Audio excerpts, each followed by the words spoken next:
ಮೊದಲಿಗೆ ನಾನಿಲ್ಲಿ ಸಾರಿಗೆ ಬೇಕಾಗುವಷ್ಟು 1 ಕಪ್ಪಿನಷ್ಟು ತೊಗರಿಬೇಳೆ ಮತ್ತು ಒಂದು 2 ಚಮಚದಷ್ಟು ಕಡಲೆಬೇಳೆ ಹಾಕ್ಕೊಂಡಿದ್ದೀನಿ. ಕಡಲೆಬೇಳೆ ಹಾಕಿದಾಗ ನಾವು ತಿನ್ನಬೇಕಾದ್ರೆ ಮಧ್ಯದಲ್ಲಿ ಸಿಗ್ತಾ ಇರುತ್ತೆ, ಅದು ಭಾಳ ಚೆನ್ನಾಗಿರುತ್ತೆ. ಅದಕ್ಕೋಸ್ಕರ ನಾನು ಪ್ರತಿ ಸಾರಿಗೂ ಸ್ವಲ್ಪ ಕಡಲೆಬೇಳೆ ಕೂಡ ಮಿಕ್ಸ್ ಮಾಡ್ಕೊತೀನಿ. ಈಗ ಇದನ್ನ ಒಂದು ಸಾರಿ ಚೆನ್ನಾಗಿ ತೊಳೆದ್ಬಿಟ್ಟು ಈಗ ನನಗೆ ಸೊಪ್ಪಿಗೆ ಎಷ್ಟು ಬೇಕೋ ಅಷ್ಟು ನೀರು ಹಾಕಿ ಬೇಳೆನ ಸ್ವಲ್ಪ ಹೊತ್ತು ನೆನೆ ಹಾಕ್ತೀನಿ. ಅಂದರೆ ಭಾಳ ಹೊತ್ತೇನು ಟೈಮ್ ಇಡ್ಸೋದಿಲ್ಲ. ನಾನು ಇಲ್ಲಿ ಸೊಪ್ಪು ಅದೆಲ್ಲ ಕಟ್ ಅಷ್ಟೊತ್ತಿಗೆ ನೆಂದರೆ ಸಾಕಾಗುತ್ತೆ. ನಾನಿಲ್ಲಿ ನಮ್ಮ ಮನೆ ಹತ್ರನೇ ಪಕ್ಕದ ಮನೆಯವರು ಬಸಳೆ ಸೊಪ್ಪಿನ ಗಿಡ ಹಾಕಿದ್ರು, ಅವ್ರ ಹತ್ರ ಕೇಳಿ ಇಸ್ಕೊಂಬಂದಿದ್ದೀನಿ. ಇದು ಕನಿಷ್ಠ ಅಂದರೆ ವಾರಕ್ಕೆ 2 ಅಥವಾ 3 ಸಾರಿ ತಿನ್ನೋದ್ರಿಂದ ನಮ್ಮ ಆರೋಗ್ಯಕ್ಕೆ ಬಹಳನೇ ಮೇಲು ಮಾಡುತ್ತೆ. ಅದೇನೇನು ಉಪಯೋಗ ಅಂತ ನಾನು ನಿಮಗೆ ವೀಡಿಯೋದಲ್ಲಿ ತಿಳಿಸ್ತಾ ಹೋಗ್ತೀನಿ. ದಯವಿಟ್ಟು ಎಲ್ಲೂ ಸ್ಕಿಪ್ ಮಾಡದೆ ಪೂರ್ತಿಯಾಗಿ ವೀಡಿಯೋನ ನೋಡಿ. ಈಗ ಎಲೆ ಎಲ್ಲ ಒಂದು ಸಾರಿ ತೊಳೆದು ಚೆನ್ನಾಗಿ ಸಣ್ಣದಾಗಿ ಕಟ್ ಮಾಡಿ ಇಟ್ಕೊಳ್ಳೋಣ. ನಾನಿಲ್ಲಿ ಒಗ್ಗರಣೆಗಂತ ಸ್ವಲ್ಪ ಈರುಳ್ಳಿ, ಖಾರಕ್ಕೆ ತಕ್ಕಷ್ಟು ಹಸಿಮೆಣಸಿನ್ಕಾಯಿ, 1 ಟೊಮೆಟೊ, ಒಂದು ಚಿಕ್ಕದಾಗಿರೋ ಒಂದು ಈರುಳ್ಳಿ ಕಟ್ ಮಾಡಿ ತಗೊಂಡಿದ್ದೀನಿ.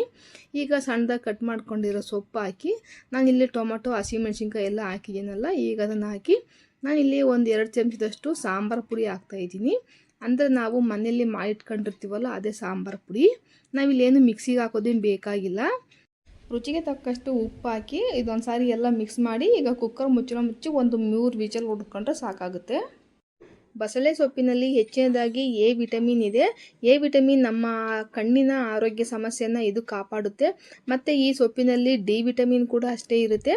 ಡಿ ವಿಟಮಿನು ನಮ್ಮ ದೇಹದ ಮೂಳೆಗಳು ಗಟ್ಟಿಯಾಗೋದಕ್ಕೆ ಮತ್ತು ಈ ಮೊಣಕಾಲು ಚಿಪ್ಪು ಎಲ್ಲ ಸೌಕಳಿ ಬರುತ್ತಲ್ಲ ಅಂಥದನ್ನು ಇದು ತಡೆಯುತ್ತೆ. ಇದರ ಜೊತೆಗೆ ಇದರಲ್ಲಿ ಕಬ್ಬಿಣಾಂಶ ಹೆಚ್ಚಾಗಿರೋದ್ರಿಂದ ನಮ್ಮ ರಕ್ತಹೀನತೆಯನ್ನು ನಿವಾರಿಸುತ್ತೆ. ಅಂದರೆ ನಮ್ಮ HB ಯಾವುದಾದ್ರೂ ಕಮ್ಮಿ ಇದೆ ಅಂತಂದರೆ ನಾವು ವಾರಕ್ಕೊಂದು 3 ಸಾರಿ ಆದರೂ ಇದನ್ನು ಮಾಡ್ಕೊಂಡು ತಿಂದರೆ ನಮ್ಮ ರೋಗ ನಿರೋಧಕ ಶಕ್ತಿ ಹೆಚ್ಚಾಗುತ್ತೆ. ಇದರಲ್ಲಿ ನಾರಿನಾಂಶ ಹೆಚ್ಚಾಗಿರೋದ್ರಿಂದ ಶುಗರ್ ಕಂಟ್ರೋಲ್ಗೂ ಕೂಡ ಬರುತ್ತೆ. ಇಷ್ಟೇ ಅಲ್ಲ, ಇದರಲ್ಲಿ ಇನ್ನೂ ಬೇಕಾದಷ್ಟು ಇದರಲ್ಲಿ ಚಿಕ್ಕ ಚಿಕ್ಕ ಪೋಷಕ ಪದಾರ್ಥಗಳು ಕೂಡ ಇದ್ದಾವೆ. ಇದನ್ನ ನಾವು ಏನಿಲ್ಲ ಅಂತಂದ್ರೂ ಒಂದು 3-4 ಸಾರಿ ಆದರೂ ಇದನ್ನು ವಾರದಲ್ಲಿ ಮಾಡ್ಕೊಂಡು ತಿನ್ನಲೇಬೇಕಾದಂತಹ ಪದಾರ್ಥ ಇದು. ನೀವು ಮಿಸ್ ಮಾಡಬೇಡಿ. ನಿಮ್ಮ ಸುತ್ತಮುತ್ತ ಎಲ್ಲೂ ಇರಲಿಲ್ಲ ಅಂತ ಅಂದರೆ ನೀವೆಲ್ಲರೂ ಒಂದು ಕಡ್ಡಿ ತೊಗೊಂಬಂದು ಹಚ್ಕೊಂಡ್ರು ಸಾಕು. ಮನೆಯಲ್ಲಿ ನಾವು ಪಾಟಲ್ಲಿ ಬೇಕಿದ್ದು ಕೂಡ ಇದನ್ನ ಬೆಳೆಸಿದರೆ ಬೆಳೆಯುತ್ತೆ. ಇದಕ್ಕೆ ಏನು ಹೆಚ್ಚಿನದಾಗಿ ಗೊಬ್ಬರ ಅಂಥದ್ದು ಏನೂ ಬೇಕಾಗಿಲ್ಲ. ಸುಮ್ಮನೆ ನೀರು ಹಾಕಿದ್ರೆ ಸಾಕು, ಭಾಳ ಚೆನ್ನಾಗಿ ಬಸಳೆ ಸೊಪ್ಪು ಅನ್ನೋದು ಬರುತ್ತೆ.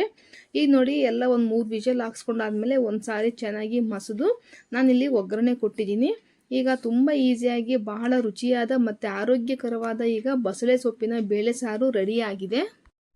ಮಕ್ಕಳು ಅನ್ನ ಅಥವಾ ಮುದ್ದೆ ಜೊತೆಗೆ ಈ ಸಾರು ತಿನ್ನೋದಿಲ್ಲ ಅಂತಂದರೆ ಇದ್ರ ಜೊತೆಗೆ ಸ್ವಲ್ಪ ನೀರು ದೋಸೆ ಹಾಕ್ಕೊಡಿ.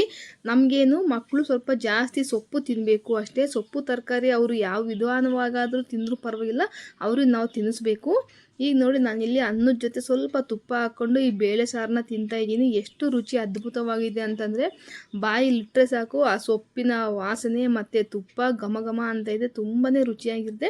ನಾನು ಈ ರೀತಿ ಮಾಡಿದ್ದೀನಿ, ನೀವು ಯಾವ ರೀತಿ ಮಾಡ್ತೀರಾ ಅಂತ ನನಗೆ ಕಮೆಂಟಲ್ಲಿ ತಿಳಿಸಿ. ಈ ವಿಡಿಯೋ ಮೇಲೆ ಅನಿಸಿಕೆ ಅಭಿಪ್ರಾಯಗಳನ್ನ ತಪ್ಪದೆ ನನಗೆ ಕಮೆಂಟ್ ಮಾಡಿ ತಿಳಿಸಿ. ಇಷ್ಟ ಆದರೆ ಒಂದು ಲೈಕ್ ಮಾಡಿ. ದಯವಿಟ್ಟು ನಿಮ್ಮ ಫ್ರೆಂಡ್ಸಿಗೆ ಎಲ್ರಿಗೂ ಈ ವಿಡಿಯೋನ ಶೇರ್ ಮಾಡಿ. ನಮ್ಮ ಚಾನಲ್ನ ಸಬ್ಸ್ಕ್ರೈಬ್ ಮಾಡ್ಕೊಂಡು ನಂಗೆ ಸಪೋರ್ಟ್ ಮಾಡೋದು ಮಾತ್ರ ಮರಿಬೇಡಿ. ನೆಕ್ಸ್ಟ್ ನಿಮಗೆ ಯಾವ ರೆಸಿಪಿ ಬೇಕು ಅಂತ ತಿಳಿಸಿ, ನಾನು ಅದನ್ನ ಸುಲಭವಾಗಿ ಮತ್ತು ಆರೋಗ್ಯಕರವಾಗಿ ಮಾಡೋದಕ್ಕೆ ಟ್ರೈ ಮಾಡ್ತೀನಿ. ಇಲ್ಲಿವರೆಗೂ ನೋಡಿದ್ದಕ್ಕೆ ಧನ್ಯವಾದಗಳು. ಇಷ್ಟ ಆದರೆ ಒಂದು ಲೈಕ್ ಮಾಡಿರಿ. ನಮ್ಮ ಚಾನಲ್ ಸಬ್ಸ್ಕ್ರೈಬ್ ಮಾಡ್ಕೊಂಡು ನಾನು ಸಪೋರ್ಟ್ ಮಾಡೋದು ಮಾತ್ರ ಮರಿಬೇಡಿ. ಮತ್ತು ನಾನೊಂದು ನೆಕ್ಸ್ಟ್ ವೀಡಿಯೋ ಜೊತೆ ನಾನು ನಿಮ್ಮನ್ನು ಭೇಟಿ ಆಗ್ತೀನಿ. ಅಲ್ಲಿವರೆಗೂ ನಮಸ್ಕಾರ. Take care. ಬಾಯ್ ಬಾಯ್.